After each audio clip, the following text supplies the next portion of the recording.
जी students, हमने पहले बात की थी कि कैसे हमारा कन्वोल्यूशनल न्यूरल नेटवर्क काम करता है और मैंने आपको ये कहा था कि हम इसको इम्प्लीमेंट करेंगे फ्रॉम स्क्रैच। तो आज मैं आपके सामने इसको इम्प्लीमेंट करने जा रहा हूँ पाइथन 3 में और इसकी हम स्टेप बाय स्टेप देखेंगे कि कैसे हम इसको इम्प्लीमेंट करते हैं।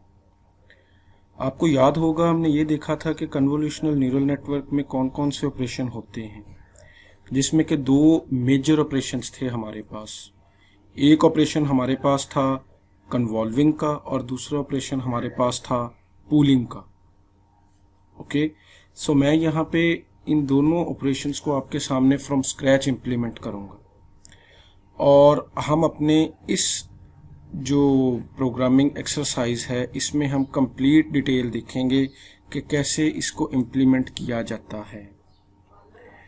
और जो मैं प्रोग्रामिंग पैराडाइम यूज करने जा रहा हूं वो पैराडाइम हमारे पास ऑब्जेक्ट ओरिएंटेड पैराडाइम होगा।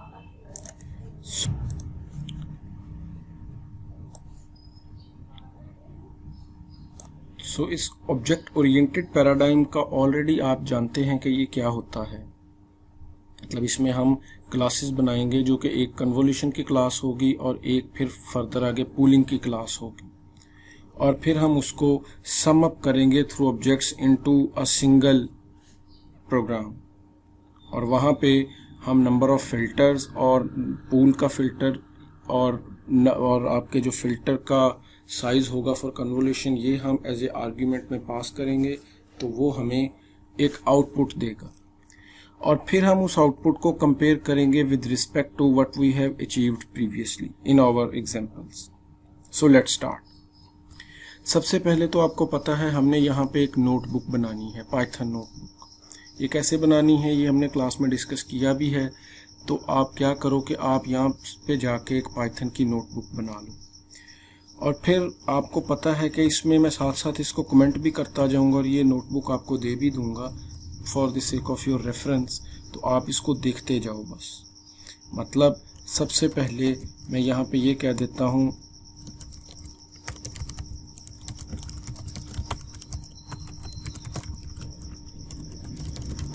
From scratch. आपको पता है कि अगर हम इसको मार्कडाउन में कन्वर्ट कर देते हैं और इसको रन करते हैं तो ये एक किस्म की हेडिंग बन जाती है। सो मैं यहाँ पे अब इसको इम्प्लीमेंट करता हूँ। सबसे पहले तो जो हमें इसमें क्लास चाहिए होगी वो numpy होगी, मतलब न्यूमेरिक पाइथन। सो मैंने सबसे पहले numpy को इंपोर्ट कर लिया, numpy as np। This is the alias for the numpy, ये आप जानते भी हो। मैंने इसको टेस्ट करके देखा और ये मेरा कोड बिल्कुल सही से काम कर रहा है। अब मैं क्या करने जा रहा हूँ, मैं यहाँ पे एक क्लास बनाने जा रहा हूँ। जैसे कि आप अपनी ऑब्जेक्ट ओरिएंटेड प्रोग्रामिंग में क्लासेस बना के भी आए हो, तो यहाँ पे जो क्लास हम बनाएंगे that would be like this one, कौन। मतलब इसमें क्लास नेम पाइथन में एज ए कीवर्ड कंसिडर किया जाता है क्लास, और यहाँ पे कोई भी नाम आप दे सकते हो। मैं यहाँ पे फॉर एग्जांपल ये क्लास का नाम दे देता हूँ कि हम क्योंकि 3x3 का कन्वोल्यूशन अप्लाई करेंगे, सो मैं इसको 3x3 कौन का नाम दे दिया। क्योंकि पाइथन में किसी तरह की आपके पास करली ब्रैकेट्स नहीं है, सो यहाँ पे हमारे पास ये डायरेक्टली हमें कॉलन लगाना पड़ता है इस प्रोग्राम को बताने के लिए या पाइथन के स्क्रिप्ट को बताने के लिए कि यहाँ से हमारा कोड इंडेंट होगा। ये इंडेंटेशन वाली लैंग्वेज है। सो यहाँ पे ये आपका कोड इंडेंट हो जाएगा। आप देखो कि यहाँ पे हमारे पास ये ऑलरेडी इंडेंटेड कोड है। ओके, सो अब ये हमारा, आप यहाँ पे कोशिश किया करो कि कमेंट्स दे दिया करो। सो ये हमारे पास कन्वोल्यूशन लेयर है जो कि 3x3 का फिल्टर या कर्नल यूज करेगी। अब ये फिल्टर कितने होंगे ये भी अब हम अभी हम देखते हैं। सो पाइथन के अंदर कुछ चीजें करने का थोड़ा सा तरीकाकार डिफरेंट है। हमने पहले काम किया है C++ में ऊप में। अब पाइथन में जो ऊप यूज होती है उसमें सिंपल डिफाइन यूज किया जाता है किसी भी फंक्शन को बनाने के लिए। आपको याद होगा आप जावा में या किसी और लैंग्वेज में आप फंक्शन का कीवर्ड लिखते थे, जो कि पाइथन में नहीं है। पाइथन में डिफाइन का कीवर्ड होगा और यहाँ पे मैं इसका कंस्ट्रक्टर बनाने जा रहा हूँ। पाइथन में कंस्ट्रक्टर बनाने का तरीकाकार ये होता है, दिस वन। अब आपके सामने है कि हमने इसको डिफाइन कर दिया एक कंस्ट्रक्टर को, और ये चीज़ जो इनिट जिसको कहते हैं, ये इनिशियलाइजेशन है आपके तमाम डाटा मेंबर्स की। सो इस वजह से पाइथन में इसको डबल अंडरस्कोर विद INIT के साथ लिखा जाता है। सो यहाँ पे हम लिखेंगे सेल्फ और यहाँ पे number of filters like this one. मतलब अब हम ये कह सकते हैं कि ये जो सेल्फ है ये दिस का काम करता है, जो दिस पॉइंटर आपके पास जावा में या C++ में होता है। और नंबर ऑफ फिल्टर्स हमने यहाँ पे दे दिए कि हम बाय डिफ़ॉल्ट डिफाइन करेंगे कि हमारा ये जो 3x3 का कन्वोल्यूशन फ़िल्टर होंगे ये कितने होंगे। आपको मैंने बताया भी था कि हमारे पास जो कन्वोल्यूशन फ़िल्टर होते हैं ये एक से ज़्यादा भी हो सकते हैं। हम 8 फिल्टर्स भी यूज़ कर सकते हैं, हम 5 भी कर सकते हैं। Every filter will perform its own job. So यहाँ पे मैं नंबर ऑफ फिल्टर्स डिफाइन,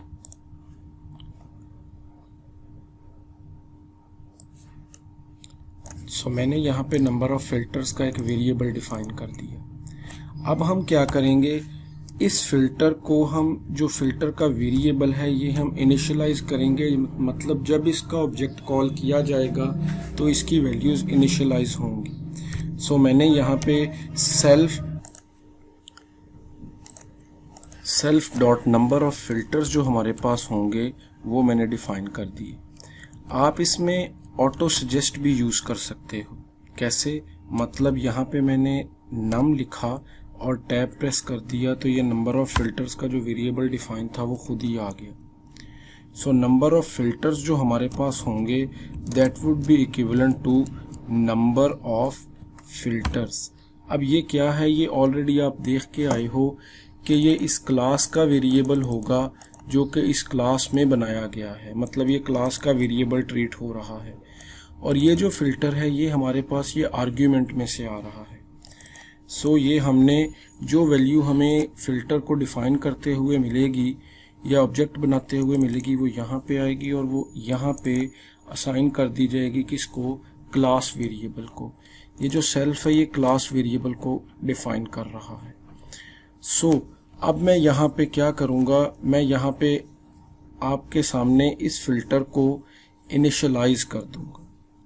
मतलब इनिशियलाइज करने का मतलब क्या हुआ कि यहाँ पे अगर हम देखें number of filters is equivalent to np dot random number मैंने एक जनरेट कर दिया, np डॉट रैंडम, और ये यहाँ पे ऑटो सजेस्ट भी आ जाएगा रैंडम दिस वन, और RAND रैंडम n। मैंने यहाँ पे ये वाला नंबर जो है ये जनरेट करना है रैंडम के लिए। यहाँ पे कितने नंबर ऑफ फिल्टर्स के लिए ये हम जनरेट करेंगे, इसका साइज़ कुछ 3D में होगा क्योंकि हमारे पास फिल्टर 3D में आते हैं। कैसे, मैंने आपको बताया भी था कि हमारे पास जो फिल्टर होगा वो कुछ इस तरह होता है, लाइक दिस वन। मतलब ये हमारे पास फिल्टर होगा और इस फिल्टर का क्योंकि ये 3x3 होगा, मीन्स टू से कि यहाँ पे 3x3, ये 3x3, ये 3x3, मतलब एक फिल्टर का साइज 3x3 था और नंबर ऑफ फिल्टर्स कितने हो गए, दिस वन, ये उसे रिप्रेजेंट करेगा। 5 फिल्टर थे, 7 फिल्टर थे, 8 फिल्टर्स थे और व्हाट्सोएवर। यहाँ पे मैं बता दूंगा जितने नंबर ऑफ फिल्टर्स मैं यहाँ पे लगाए हैं, मतलब ऊपर आर्ग्यूमेंट में मिलेंगे, और फिल्टर का साइज़ क्या होगा 3x3। अच्छा, यहाँ पे मैं एक काम करूँगा, वो होगा डिवाइड बाय 9, क्योंकि जब भी रैंडम नंबर जनरेट होता है तो ये 0 से 9 के दरमियान होता है, और अगर कोई वैल्यू इससे अबव भी चली जाए तो हम उस वैल्यू को 9 के दरमियान फिक्स करना चाहेंगे। इसको कहते होते हैं ज़ेवियर इनिशियलाइजेशन। ये आप जाके देख भी सकते हो कि ये काम कैसे करता है। तो ये आपको इसके रिलेटेड लिटरेचर भी मिल जाएगा कि ये ज़ेवियर इनिशियलाइजेशन कैसे काम करती है। सो ये आप अपने तौर पे एक दफ़ा देख लेना कि ये कैसे काम करता है। सो अब जो हमारे पास नेक्स्ट काम है वो ये है कि अभी हमने रैंडम नंबर भी जनरेट कर दिया, मतलब कुछ यहाँ पे वैल्यूज़ भी जनरेट कर दी हैं। दिस वन यहाँ पे ये ऑटोमेटिकली रैंडमाइज्ड वैल्यू हमें मिल चुकी हैं जो कि पाइथन में numpy ने हमें दे दी। सो अब हमारा काम क्या है, अब मैं ज़रा इसको देखना चाहता हूँ कि ये हमें किस तरह नज़र आ रहा है, मतलब इसकी शेप है क्या, just for the testing purpose. ताकि एक आप काम किया करो कि आप अपना कोड लिखा करो और कोड लिखते लिखते साथ उसको टेस्ट भी करते रहा करो। अगर हम इसको टेस्ट करेंगे तो टेस्ट करते हुए यहाँ पे मैं यहाँ पे प्रिंट का एक मेथड लिखूँगा और यहाँ पे सेल्फ डॉट जो हमारे पास फिल्टर्स आएंगे, मतलब हम फिल्टर्स देखना चाहते हैं। ये नंबर ऑफ फिल्टर्स गलत लिखा गया, मतलब एक फिल्टर्स का वेरिएबल बनाना है हमें।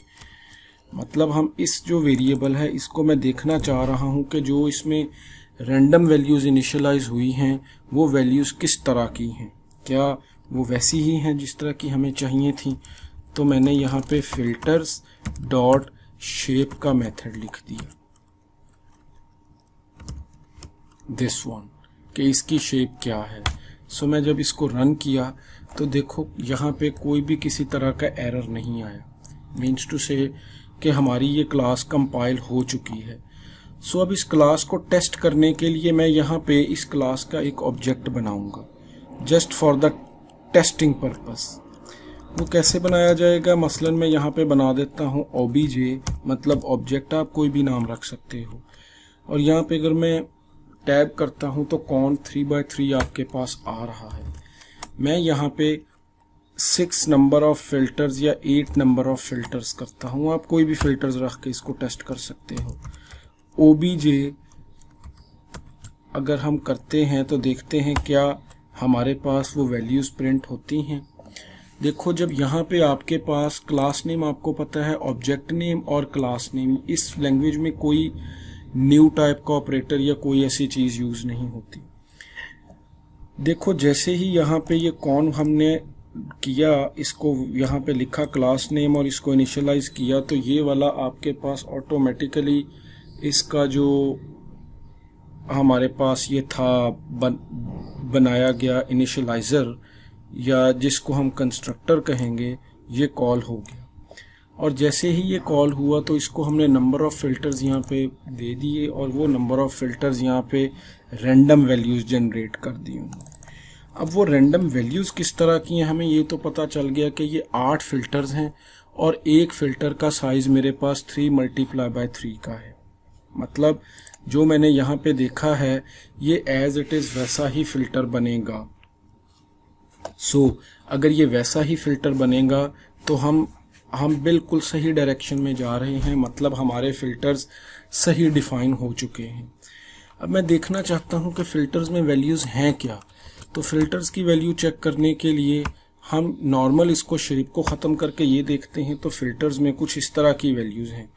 मतलब ये हमारे पास पहला फ़िल्टर, ये दूसरा फ़िल्टर, ये तीसरा, चौथा, पाँचवा, छठा, सातवां और ये 8वां फ़िल्टर। मतलब आप देखो तो ये हमारे पास टोटल 8 फ़िल्टर्स हमें मिल चुके हैं। मीन्स टू से कि हमारे पास जो ये वैल्यूज़ आई हैं ये बिल्कुल ठीक हैं, हमारे फ़िल्टर्स बिल्कुल सही काम कर रहे हैं। सो अब मैं यहाँ पे एक मेथड बनाऊँगा, मतलब अभी हमने फ़िल्टर बना लिया है और अभी हम यहाँ पे मेथड बनाएंगे। मेथड किस तरह बनाएंगे, इन द सेम वे जैसे हमने पहले कंस्ट्रक्टर बनाया है इसी तरह एक मेथड बनाया जाएगा। अच्छा ये मेथड आप समझ लो कि ये भी मैं बना रहा हूँ, ये शायद अभी आपको समझ ना आए कि इसका काम है क्या, लेकिन इसका काम कुछ इस तरह का होगा। मैं इस मेथड का नाम कोई आइटरेटर रख देता हूँ या आइटरेट रीजन।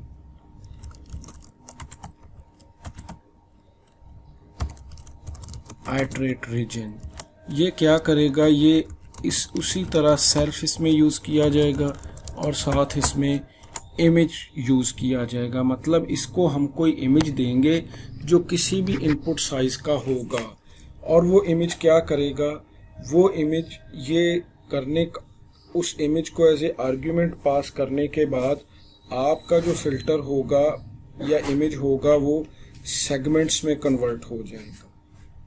अब ये समझाने से पहले मैं पहले इसको बना देता हूँ और फिर आपको मैं इसको समझाऊंगा कि ये कैसे सेगमेंट्स में कन्वर्ट होगा। सो यहाँ पे पाइथन में मैं यहाँ पे एक मल्टी लाइन कमेंट यूज़ करूँगा लाइक दिस वन। सो यहाँ पे मैं कुछ कमेंट लिखने जा रहा हूँ, generate all possible 3x3 image regions. हम ये रीजन्स क्रिएट करेंगे और ये रीजन्स जो क्रिएट किए जाएंगे ये हमारे पास वैलिड पैडिंग के थ्रू हम करेंगे। क्योंकि ये स्क्रीन थोड़ी कम है सो मैं इसको यहाँ पे लिख देता हूँ यूजिंग वैलिड पैडिंग। और हम ये भी कह देते हैं कि आपके पास जो इमेज आएगा वो एक 2D numpy एरे होगी। ओके, अभी तक कुछ शायद आपको समझ आ गया होगा और अगर नहीं आया तो इसको हम अभी देखने जा रहे हैं ये क्या है। आप समझ लो कि हमें यहाँ पे एक इमेज मिला है, यहाँ पे एक इमेज मिला है और उस इमेज वो हमारे पास एक 2 डायमेंशनल इमेज है। मैं सबसे पहले उस इमेज की हाइट और विड्थ को एक्सट्रैक्ट करूँगा, मतलब हाइट और विड्थ इसको मैंने एक्सट्रैक्ट किया कैसे, इमेज डॉट शेप के थ्रू। मतलब हमें इमेज डॉट शेप मिलेगा यहाँ पे और ये क्या करेगा, ये एक्सट्रैक्ट करेगा किसको, इमेज के रीजन्स को, इमेज की विड्थ एंड हाइट को, लाइक दिस वन। ये इसको एक्सट्रैक्ट करेगा और करने के बाद ये क्या करेगा, करने के बाद ये कुछ ये काम करेगा कि यहाँ पे एक लूप लगाया जाएगा। वो लूप कैसे काम करेगा, वो लूप कुछ इस तरह काम करेगा, आई इन रेंज W माइनस, या हाइट पहले कर लेते हैं क्योंकि हाइट हमारे, आपको पता है हम जब 2D एरे लगाते हैं या मैट्रिक्स को आप आइटरेट करते तो आपको 2 डायमेंशनल एरे चाहिए होती थी। सो हमने यहाँ पे 2 कर दिया और ये हमारे पास आउटर लूप बन गया। अब मैंने उस इमेज को आइटरेट करना है तो मुझे 2 आइटरेटर चाहिए, एक I और एक J। In range this one W minus 2, ऐसे। अब मैं क्या करूँगा, मैं यहाँ पे एक IM रीजन का एक वेरिएबल बना लेता हूँ। ये क्या करेगा, ये करेगा कुछ यूँ कि ये उस इमेज के ऊपर से वैल्यूज़ को एक्सट्रैक्ट करेगा। कैसे, मतलब I की वैल्यू से लेकर, ये पाइथन में स्लाइसिंग होती है, ये चाहे आप इंटरनेट पे जाके देखना कि पाइथन में एरे की स्लाइसिंग कैसे की जाती है। +3 कॉमा, ये मैं भी आपको समझाता हूँ ये क्या हो रहा है, J dot this one J+3 this one. अब ये हमारे पास एक रीजन बन चुका है। ओके, हम इस रीजन को कन्वॉल्व हमने कर लिया है, मतलब हमने इसको एक्सट्रैक्ट कर लिया है। अभी हमने कन्वोल्यूशन प्रोसेस परफॉर्म नहीं किया। और यहाँ पे एक पाइथन में एक मेथड होता है यील्ड का, IM रीजन के नाम से, और I और J। ये यील्ड क्या करेगा, ये करेगा ये कि ये जो वेरिएबल इस फंक्शन को मिलेंगे, इन वेरिएबल्स को एक स्टैक में रखता जाएगा। मतलब आप क्योंकि यहाँ पे रिटर्न यूज़ नहीं कर रहे, ये पाइथन में एक नया पैराडाइम आया था यील्ड को यूज़ करने का। ये काम ये करेगा कि जैसे जैसे हमारे पास वैल्यूज़ एक्सट्रैक्ट होती चली जाएंगी, ये उन तमाम वैल्यूज़ को एक स्टैक में रखता चला जाएगा और फिर जब ये फंक्शन कॉल होगा तो ये उसी तरह उनको स्टैक से एवैक्यूएट करेगा, मतलब पॉप करेगा। इसका काम ये होता है। सो ये बनाने का हमारे पास मकसद है क्या? ये बनाने का मकसद कुछ यूं है कि मैं यहाँ पे आपको समझाता हूँ।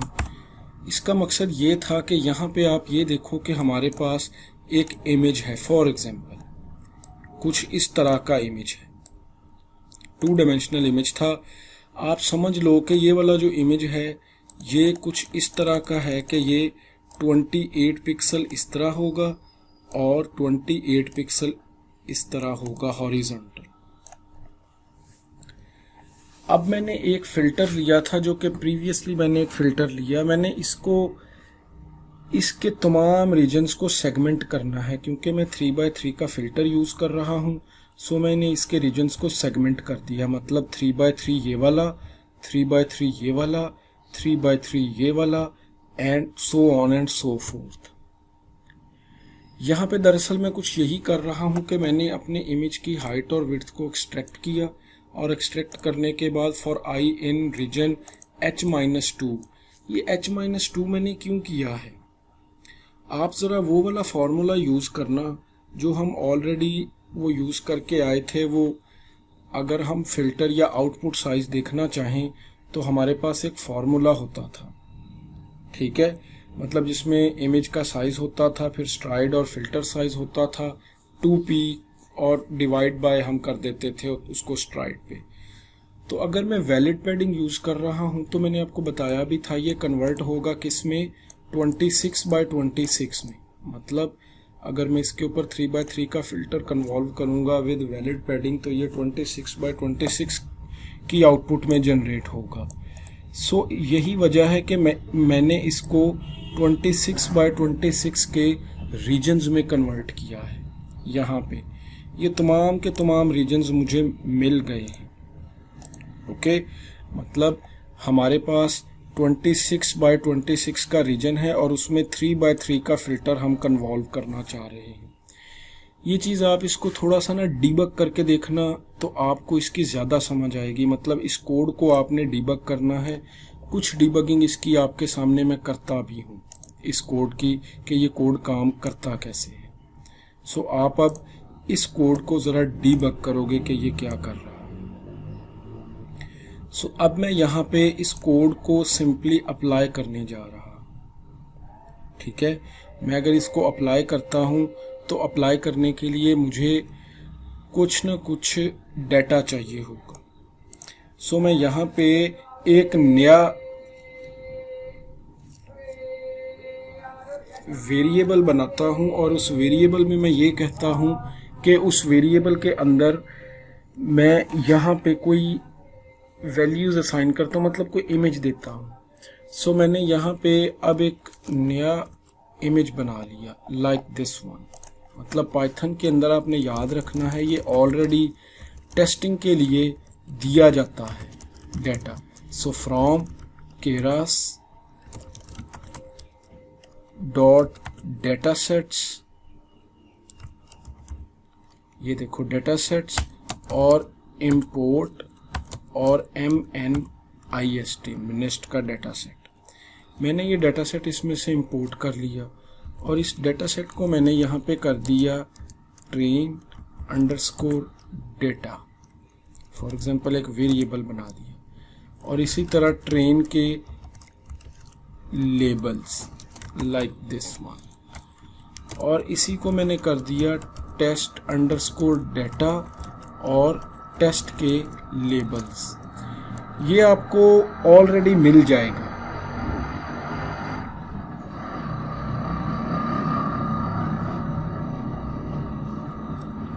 मतलब ये हमें खुद से नहीं करना पड़ेगा बल्कि ये बाय डिफ़ॉल्ट पाइथन में आपको मिल जाएगा क्योंकि उसमें ये ऑलरेडी बना के रखा गया हुआ है जो कि डेटा सेट हमने यूज़ करना है। सो उस डेटा सेट को अब मैं यहाँ पे इंपोर्ट करता हूँ। तो इंपोर्ट करने के लिए simple is this mnist dot load data like this one. और अब जब मैंने इसको यूज़ किया तो मैं इसको एंटर करता हूँ तो देखते हैं क्या ये इसको इंपोर्ट करता है। देखें कोई एरर नहीं आया, इसका मतलब इसने इसको अच्छे तरीके से इंपोर्ट कर लिया है।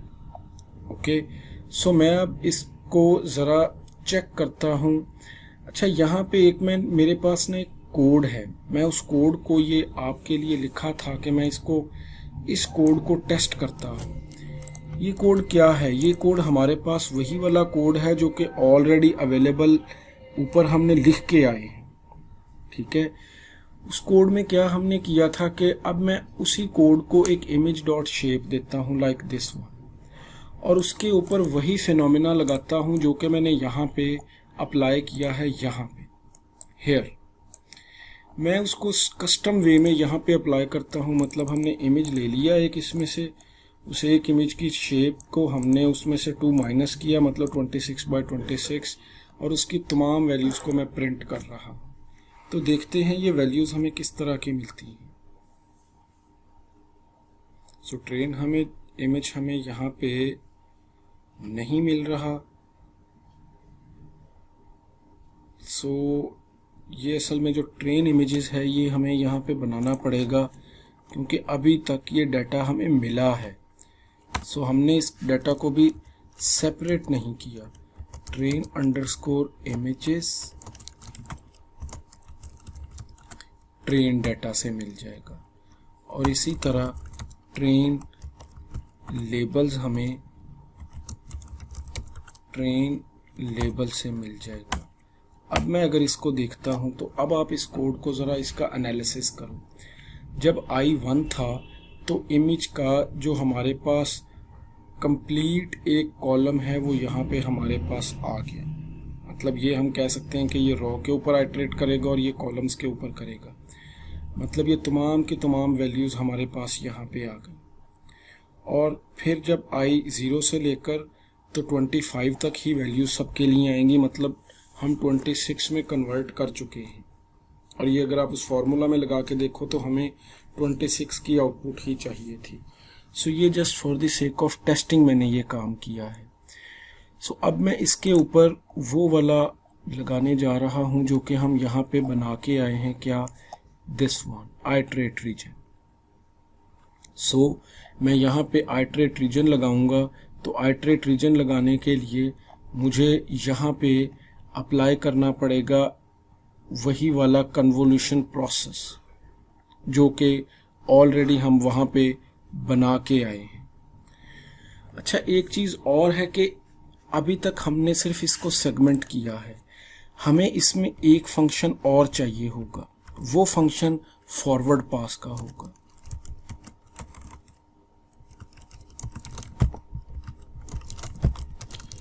फॉरवर्ड पास इन CNN। सो यहाँ पे मैं अब इसको यहाँ पे एक फॉरवर्ड पास का मेथड भी बनाने जा रहा हूँ। ये फॉरवर्ड पास का मेथड किस तरह का होगा? ये फॉरवर्ड पास का मेथड सेम वैसे ही होगा जैसे हमने पहले बनाया है, लाइक दिस वन। ये भी सेल्फ इसमें यूज़ किया जाएगा, और इनपुट के लिए मैं एक आर्ग्यूमेंट दूंगा, दिस वन,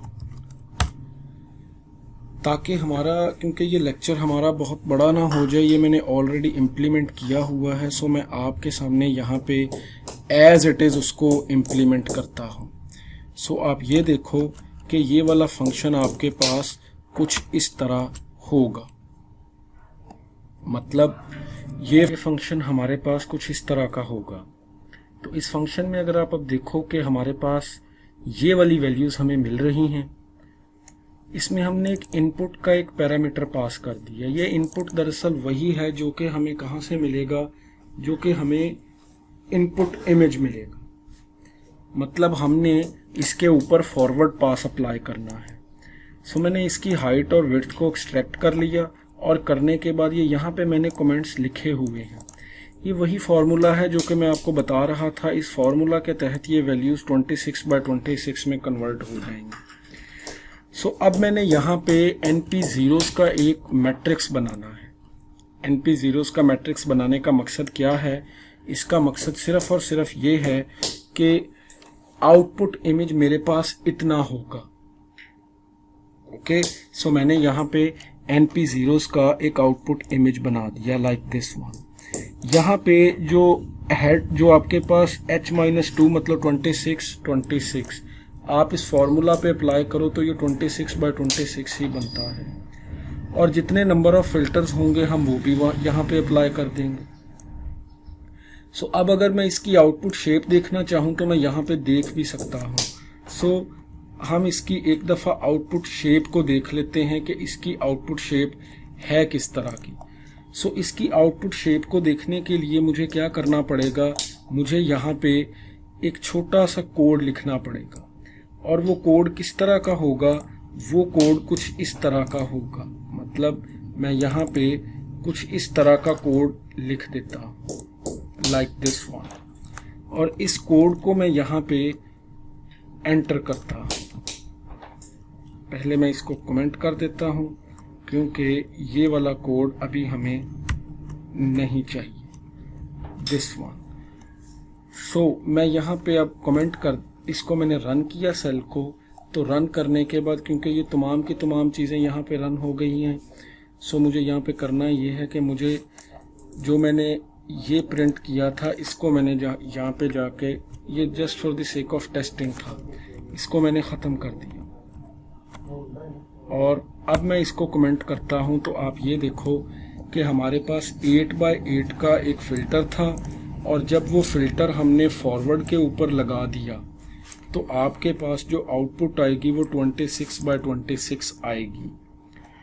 आप इसके कोड में जाके गौर करो कि इसके कोड में अभी तक ये नहीं लिखा हुआ कि हमने ये काम, यहाँ पे अभी तक हमने कन्वोल्यूशन प्रोसेस परफॉर्म नहीं किया, बल्कि सिर्फ आउटपुट की शेप दी है अकॉर्डिंग टू फॉर्मूला। सो अब मैं यहाँ पे क्या करूँगा कि मैं यहाँ पे वो वाला जो मैंने ऊपर मुझे IM रीजन वाला मैंने एक आइट्रेटर में बनाया था, मैं उसके तमाम रीजन्स को आइट्रेट करूँगा। आपको याद होगा कि मैंने यहाँ पे रीजन्स बनाए थे कुछ इस तरह के, मैं इन तमाम रीजन्स को यहाँ पे जाके आइट्रेट करने जा रहा हूँ। आइट्रेट इन द सेंस कि ये हमारे पास कुछ इस तरह काम करेगा।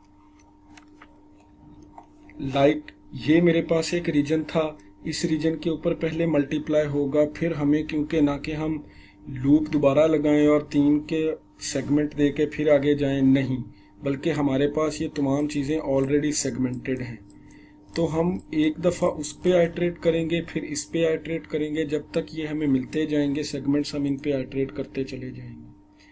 सो मैं अपने इस कोड को करता हूँ अनकमेंट।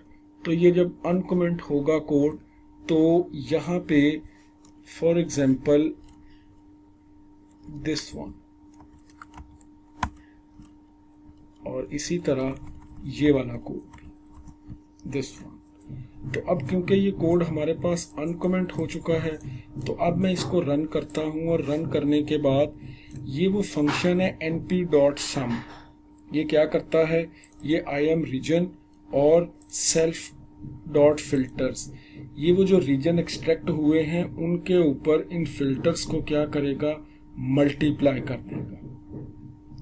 ओके, मल्टीप्लाई करने के बाद ये जो आउटपुट है उस वैल्यूज के ऊपर उस आउटपुट को रख देगा।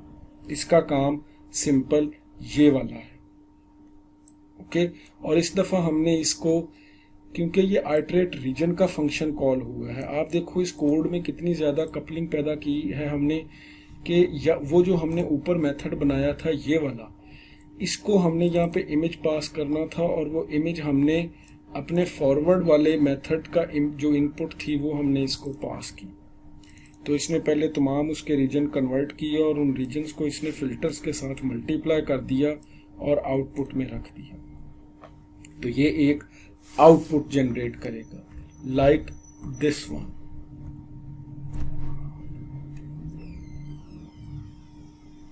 सो यहाँ पे हमारे पास एक एरर है जो कि ये कह रहा है कि आपके पास कौन 3x3 object has no attribute iterate regions.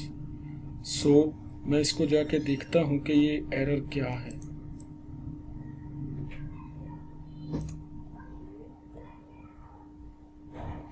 आप ये देखो कि यहाँ पे आइट्रेट रीजन लिखा हुआ है और यहाँ पे आइट्रेट रीजन्स लिखा हुआ है। सो मैं कोशिश करूँगा कि मैं इसको या इसको वहाँ पे कॉपी कर दूँ या उसको यहाँ पे कॉपी कर दूँ। सो मैं इसको यहाँ पे ऐसे कॉपी कर देता हूँ, दिस वन, और अब देखो आपके पास एरर ख़त्म हो गया है। अच्छा, अब जो आउटपुट आई है मैं उस आउटपुट को देखना चाहता हूँ कि उस आउटपुट पे कन्वोल्यूशन के बाद कोई ना कोई उस पर चेंजिंग आई है कि नहीं आई। तो वो चेंजिंग देखने के लिए मैं यहाँ पे सिंपल प्रिंट का मेथड मैंने यूज़ किया, दिस वन। और इस प्रिंट के मेथड को जब मैंने यूज़ किया तो मतलब हमारे पास ये वाला जो प्रिंट का मेथड था इसको मैंने यूज़ कर लिया, और इस प्रिंट के मेथड को मैं जब अनकमेंट करूँगा तो अनकमेंट करने के बाद मैं इसकी आउटपुट देखता हूँ तो डेफिनेटली एक इमेज की आउटपुट चेंज हो चुकी है। देखो कुछ वैल्यूज़ माइनस में चली गई, कुछ वैल्यूज़ प्लस में चली गई, क्योंकि इमेज तो माइनस में नहीं होता। सो इसका मतलब है कि ये अपने फिल्टर से मल्टीप्लाई हुआ है। सो वी कैन से कि हमारा ये मेथड बिल्कुल सही काम कर रहा है। सो मैं अगर यहाँ पे अब इमेज 3 के ऊपर ये काम करता हूँ तो इमेज 3 के ऊपर भी ये काम इसी तरह ही काम करेगा, ओके। और अगर यही चीज़ हम इमेज 11 के ऊपर काम करते हैं तो उस पे भी ये काम कर रहा है। मतलब हमारा कौन का मेथड बिल्कुल सही काम कर रहा है। अब आपका काम क्या है कि आप इसकी एक मैक्स पूल बनाओ, मतलब सेम वैसे ही आइट्रेट करते हुए एक मैक्स पूल बनाओ और उस मैक्स पूल के ऊपर अप्लाई करो। जैसे कि हम पढ़ के आए हैं इसी तरह उसके ऊपर अप्लाई करो और अप्लाई करके देखो कि क्या वो उस पर काम करता है कि नहीं करता। वैसे इसका कोड मैं यहाँ पे अपलोड भी कर देता हूँ ताकि आपको इसकी बेटर अंडरस्टैंडिंग रहे। सो मैं उम्मीद करता हूँ कि आपको इसकी समझ आज आ गई होगी। So that's for today's lecture. Good bye.